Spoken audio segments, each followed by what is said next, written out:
তারপরের দিনে খরচ তুলেছি, দিলে হাড় ভেঙে গেছে। আচ্ছা ভর্তি হয়েছি, আচ্ছা ভর্তি হয়ে মোটামুটি পাতি দেওয়া ছিল দুই কাঁধে, পাতি দেওয়া মাইক্রো সার্জারি করেছে, হুম পাতি দেওয়া ছিল।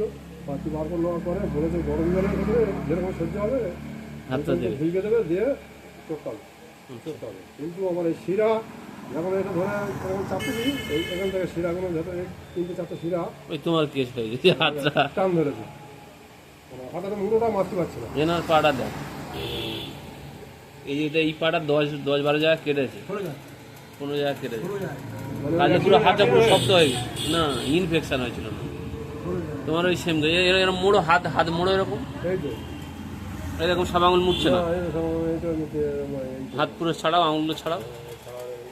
আর মুরলি বললি এই বলতো আচ্ছা কালকে জল আনতে গেছিলাম চিরনের জল কারখানা, আচ্ছা চিরনের আমার ড্যামটা মারা পড়ে যায়। আচ্ছা বলে কি হয় তোমার হাতে, আমি দিয়ে এই ব্যাপার দেখ বলে, তখন ওর ওই বুড়ো আঙুলটা দেখালো তোমার কাছে নাকি, হ্যাঁ হ্যাঁ হ্যাঁ হ্যাঁ হ্যাঁ বুড়ো আঙুলটা আমার দেখালো, বলে তুমি ওখানে যাও, গিয়ে দিনটা 15 করো, দেখবে তোমার হাত দুটো বাঁচতে হবে। আমি যে আজের চিরন, হ্যাঁ ওই তো জল কারখানা ও আচ্ছা আচ্ছা, হ্যাঁ হ্যাঁ ঝ্যামলা ও তো সবসময় হ্যাঁ ঝ্যামলা